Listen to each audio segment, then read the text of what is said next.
Olá, caros amigos telespectadores da TV Candidez, estamos iniciando mais um programa Espírita Nova Era, programa esse que é uma realização da AME, Aliança Municipal Espírita de Divinópolis.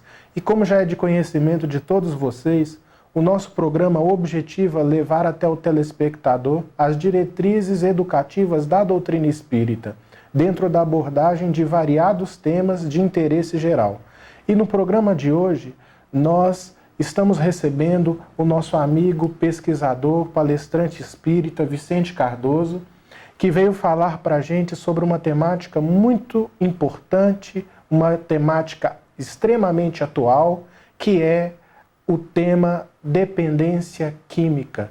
Bom dia, Vicente, seja bem-vindo para o nosso programa. Bom dia, nossos telespectadores da TV Candidez. Para nós é um prazer muito grande estarmos de volta aqui nesse ambiente tão saudável, nessa sala de aulas virtual, na onde certamente levaremos a mensagem aos nossos irmãos da Seara Espírita e também aos demais telespectadores da TV Candidez. Com certeza. E Vicente, a primeira pergunta no que se refere à dependência química pode parecer simples, mas não é uma pergunta simples. Sim. Que é: o que são as drogas? Ives, é uma longa história. As drogas têm sido esse grande monstro que invade os nossos lares, invade os redutos domésticos, invade as nossas famílias, levando muitas vezes aos nossos filhos, nossos jovens, a um consumismo exacerbado, dessa grande violência que realmente toma conta de uma boa parte de toda a humanidade. Então, as drogas, elas, na verdade, a palavra droga, ela vem lá da origem francesa, quer dizer, drogue, significa alguma coisa seca, quer dizer, é uma folha seca, uma substância seca, por exemplo. As drogas, elas estão classificadas, de certa forma, como sendo um conceito que se dá comum, como sendo estupefacientes ou entorpecentes, que é toda substância química, seja ela natural ou artificial, capaz de fazer uma transformação psicoquímica, tanto no organismo físico, quanto da mente, e quanto também do cérebro, no comportamento do seu usuário. É uma alteração no Uma alteração química e psíquica. Isso quer dizer, é uma alteração que se dá a nível de corpo físico e a nível de mente, e a nível de cérebro. Então, as drogas é essa substância química. Ela pode ter uma origem puramente natural, ou ela pode ser sintética. Ela pode ser uma droga artificial, capaz de alterar realmente o funcionamento natural, normal de um organismo. E provocando uma alteração também da mente de quem realmente é usuário da droga. Provocando aquilo que nós chamamos de intoxicação. Intoxicação pelas drogas, que hoje a gente chama muito de toxicomania. E a dependência, ela não é só uma dependência química, né? Pode haver, então, uma dependência psicológica e, inclusive, de drogas naturais. Sim, naturais, porque as substâncias chamadas tóxicos, como é muito conhecido entre nós, nada mais do que os entorpecentes, nada mais do que essas drogas que têm um fator em provocar em nós uma espécie de um entorpecimento. Correto. Isso quer dizer, ela gera uma série de reações químicas e reações cerebrais, reações emocionais e reações até mesmo de conduta moral. Sim, sim. Porque tem drogas que têm uma profundidade enorme com relação à sua ação sobre nós. Sim. Então, os entorpecentes, eles funcionam no início como uma espécie de um bem-estar enganoso, que é muito saudável, gostoso, uma sensação diferenciada. Porém, a sua abstenção, quer dizer, a sua suspensão, ela produz um estado de ansiedade em quem consome, que faz com que exija do consumidor a necessidade de uma nova dose. Então, isso cria um ciclo vicioso, Ives. Sim. Por isso que essa droga tem esse fator de entorpecer. E como se classificam as drogas? As drogas se classificam sendo elas drogas terapêuticas, drogas de restituição, drogas sintomáticas. Que são as drogas terapêuticas? São definidas como pelo próprio nome coloca, corresponde às substâncias introduzidas no organismo, no corpo físico, para obstruir o curso de uma enfermidade, de uma doença. Em geral, ela ataca os micro-organismos causadores do mal, da doença. Aí estão incluídos os chamados antibióticos, de uma maneira geral, né? Uma série de substâncias químicas que são utilizadas como medicação. Por isso que tem uma ação terapêutica. Mas pode causar dependência Pode também. causar dependência. Por exemplo, drogas soníferos, que são aquelas drogas que são utilizadas para provocar o sono. Elas têm essa condição de realmente provocar uma certa dependência.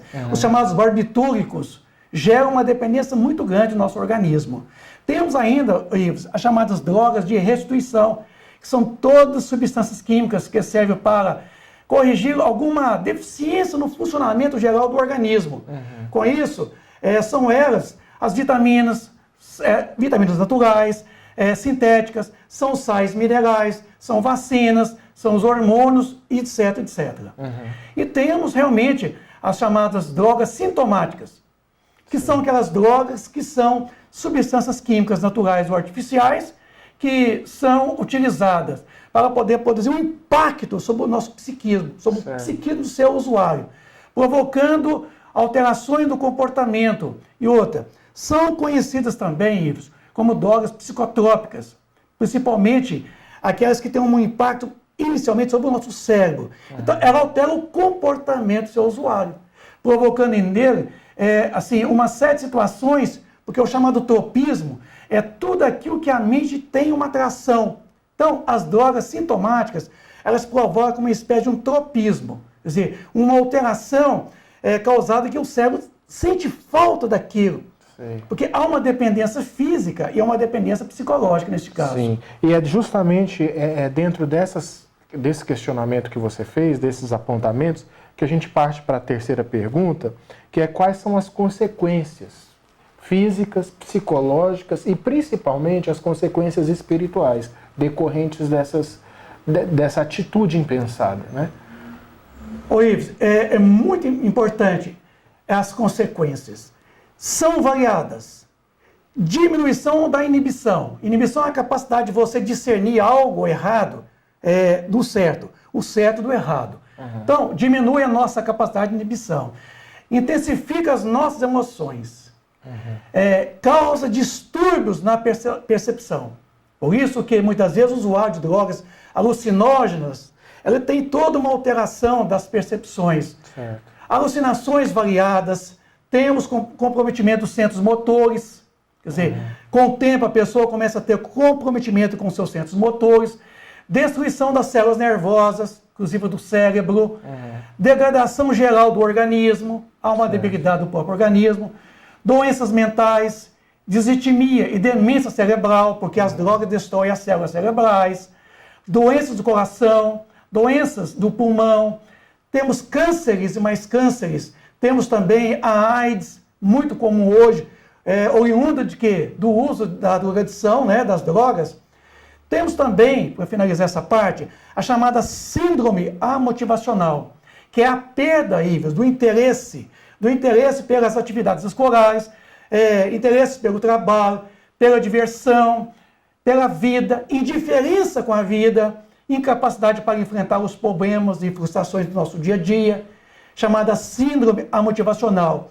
Mas temos também a chamada síndrome da despersonalização, que é a diminuição, o embotamento das funções do intelecto, do afeto, da associação de ideias, da memória, da concentração, da capacidade de avaliação da realidade completa, né? Perda da identidade, Ives, provocando a deformação da personalidade. A pessoa, ela tem toda uma deformação da sua personalidade. E às vezes também, as pessoas, desculpa te interromper, mas às vezes a pessoa, ela se transforma e às vezes a família observa assim como sendo um indivíduo que mudou de comportamento, mas ele foi alterado então pela droga. Foi alterado. Por quê? Que essa alteração? Porque além da droga, ela tem um impacto sobre o cérebro, sobre a nossa mente, ela tem sobre o nosso comportamento. Ela chega a agir na questão puramente moral nossa.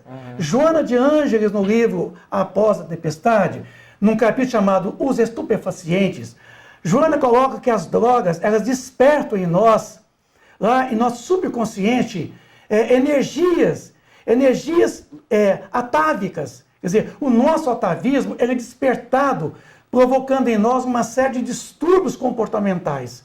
Então, quer dizer, vai lá no porão da nosso subconsciente e desperta energias tão primitivas, trazendo à tona essas energias. Então, com isso, chega a ter, Ives, uma alteração no nosso comportamento. Sim.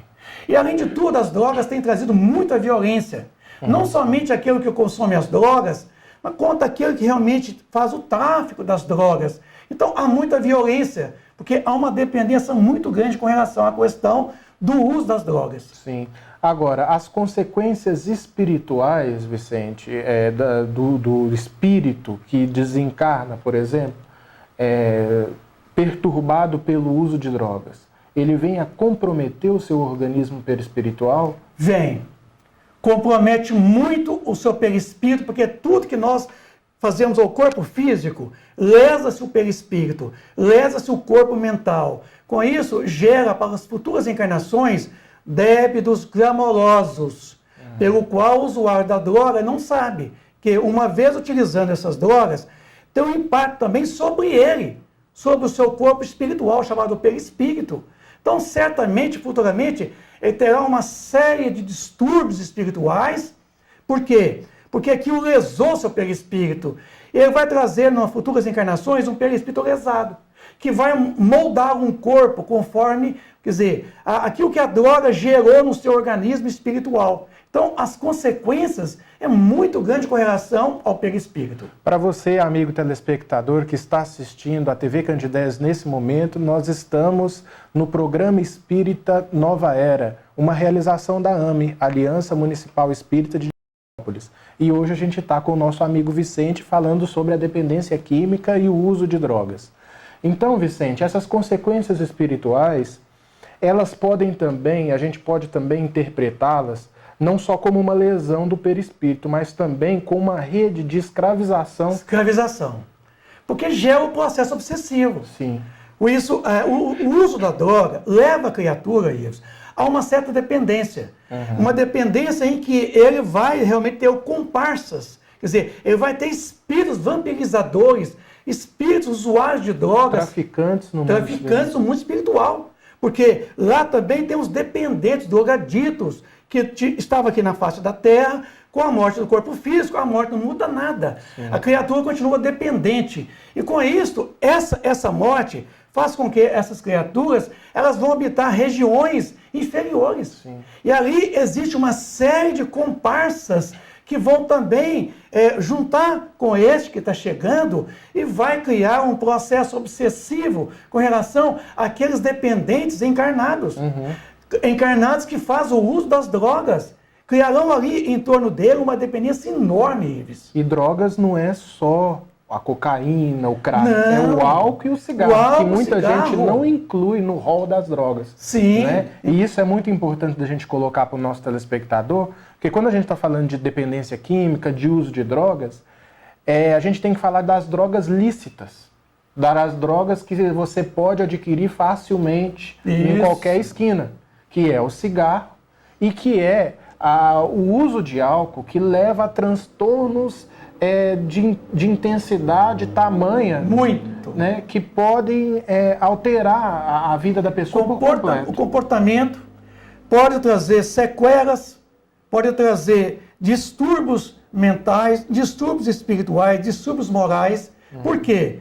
Porque a criatura ela não sabe que tudo que nós agimos em relação a nós, repercute no corpo físico, mas também no corpo espiritual. Repercute no próprio, quer dizer, no espírito, na alma.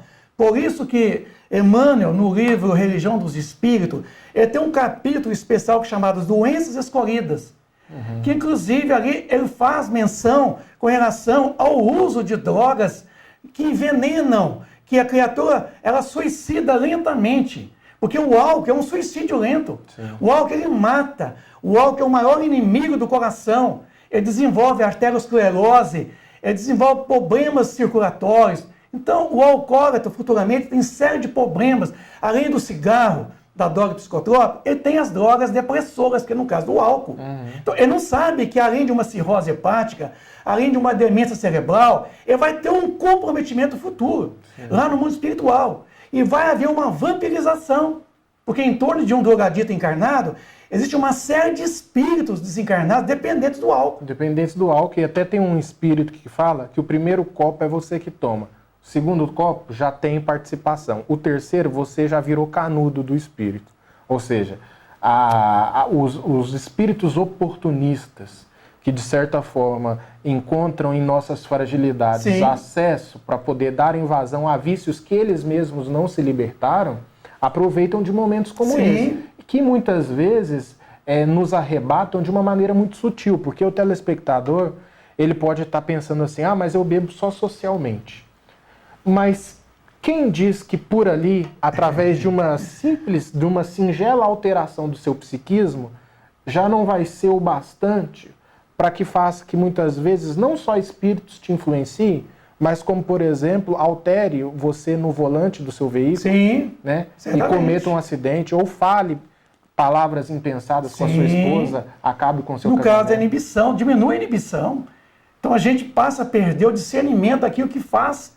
Então o álcool tem sido causa de grandes acidentes automobilísticos, de grandes acidentes pessoais, em que a pessoa ela acredita que quanto mais ela bebe, menos sim, ela tem um discernimento. Por isso que entra no carro, Ives, e ela mais percebe que menos está andando no carro. Ela acelera muito mais. Aí vem um acidente, porque o álcool diminui a sua capacidade de inibição. Então, enfim, as drogas, sejam elas lícitas ou não, Ives, traz uma série de consequências para o usuário. Com certeza. E tem cura.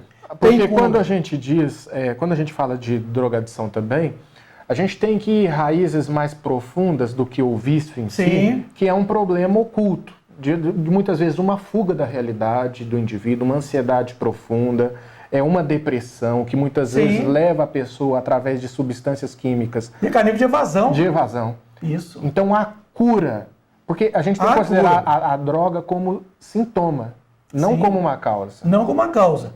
Ela está ali naquela condição de um efeito, consequente de uma atitude. Joana, no livro Florações Evangélicas, ela coloca que a questão dos vícios é uma questão puramente moral. O vício é uma imperfeição moral, da qual Jonas comenta. Então, com isso, é essa condição moral que nos leva realmente a uma dependência, né, de um mecanismo de evasão. Então, a drogadição tem cura. Começa onde? Na atitude, em dizer não à bebida alcoólica, não ao cigarro, não às drogas psicotrópicas. Começa em nós. É muito importante a vivência na plenitude do amor. É se amar, é gostar de si, Ives. A gente tem que gostar da gente. Por isso tem que ter dó do corpo físico, não matá-lo, não envenená-lo.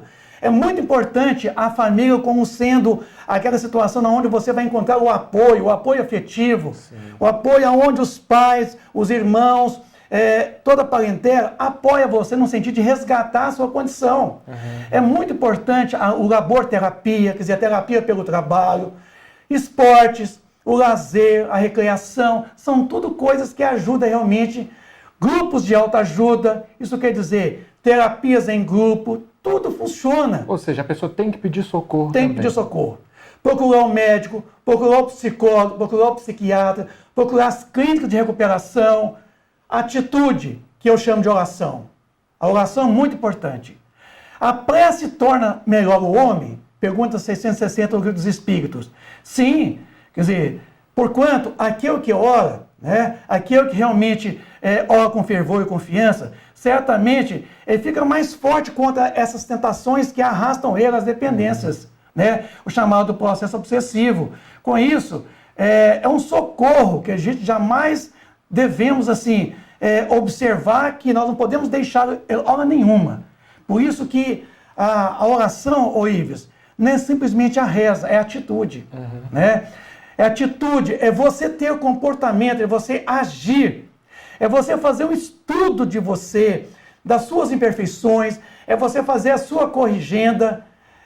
Com isso, é importante um estudo de si mesma. Está lá na pergunta 479 do Livro dos Espíritos, que a oração pode nos livrar de processos obsessivos, pode nos livrar da nossa imperfeição. Mas a oração que eu falo não é reza, a oração eu falo, é atitude, é mudança de comportamento. Não só para o envolvido no processo de drogadição, mas para a família principalmente, para ter força para lidar com o processo. Porque muitas vezes o indivíduo também não quer pedir socorro. Não quer. E a família não pode adoecer junto. Porque um dos grandes problemas que acontece é o indivíduo se encontrar inserido no uso de droga recorrente e não querer sair daquele mundo. Sim. Se a família entra naquele mesmo processo mental e deixa, de certa forma, se contaminar, o que não significa que a gente deva adotar uma postura de indiferença, mas a oração, principalmente para a família, que muitas vezes está inserida nesse processo, vai ser o único recurso. Sim.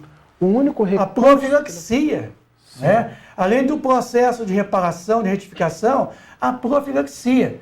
Porque o Evangelho nos concita, ajuda a ti, o céu te ajudará.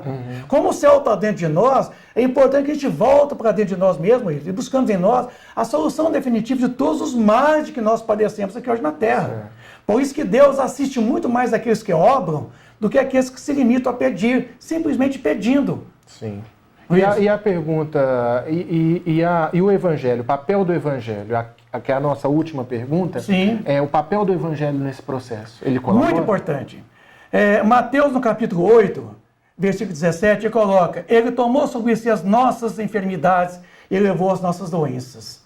Com isso, certamente Jesus nos deixando ao nosso critério, o nosso livre-arbítrio, mas ele veio a si mesmo em função dos doentes, em função daqueles que estão enfermos. Ele disse: eu vim para que as minhas ovelhas tenham vida e a tenham em abundância e não em lambanças. Nossas vidas têm sido uma vida de lambança. É uma vida de um desregramento moral, um desregramento dos vícios, das mazelas, Ives. Com isso, Jesus disse: vinde a mim todos vós que sofreis, estáis oprimidos, e eu vos aliviarei.